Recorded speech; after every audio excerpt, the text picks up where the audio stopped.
สบายดีพี่น้องปองปายสบายดีมาพี่น้องกินนั่นข้าวเช้าพี่น้องผมยังกินแล้วพี่น้องเลยทุกชีวิตของแถว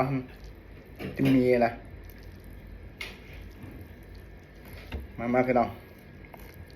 มีแล้วบัตตายก็ย้อนมีอะไรอยู่ของแถวพี่น้อง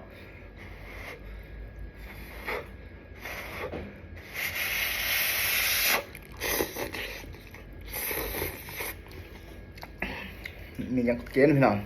เพื่อยืดหลอดเพื่ออยู่ทางชีวิตไปวันๆในไร่พี่น้องเวียนงานก็ไม่ได้เฮ็ดมีแต่เวียกตอบซัดโอ้ยพี่น้องเลยตายแล้วซัดก็เฮ็ดไม่ได้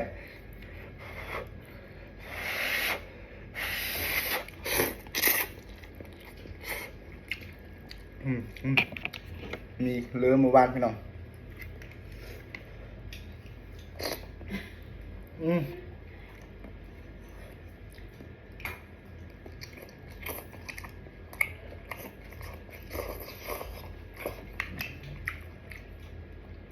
ออกซุ่มๆเปรี้ยวๆนิดนึงพี่น้อง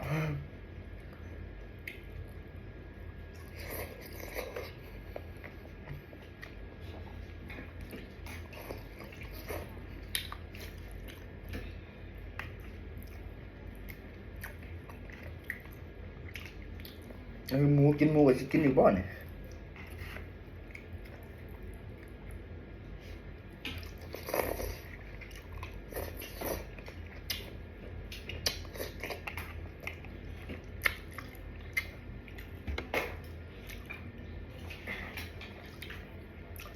ฝากติดตามกดไลค์กดแชร์เลยเด้อพี่น้อง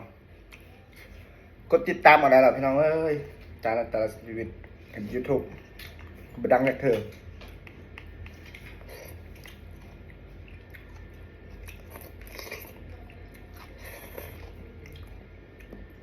ผมมีเงินผมมีทองเสียอาหารหรูๆแพงๆกินคือข้าวดอกพี่น้องกินแบบนี้หรอกวันนี้ปฏิกินที่สินเนี่ยก็ว่าซุ่มๆเลย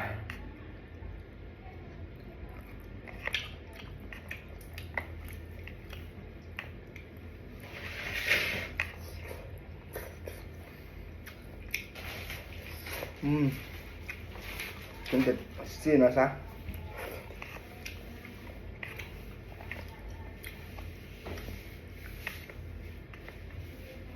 มีตัวจับที่วิธีมากินเป็นผสมเนาะ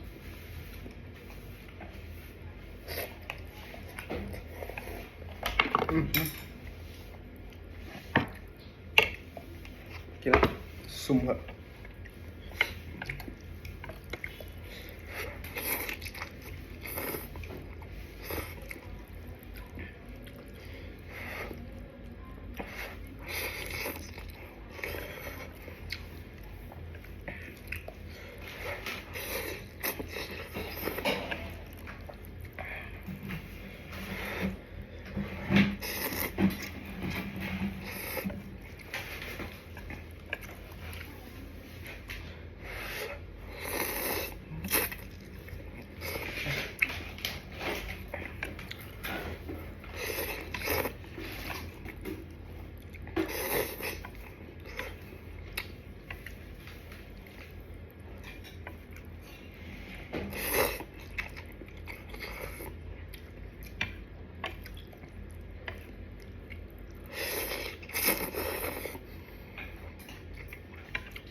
ฝากติดตามกดไลค์กดแชร์เด้อพี่น้อง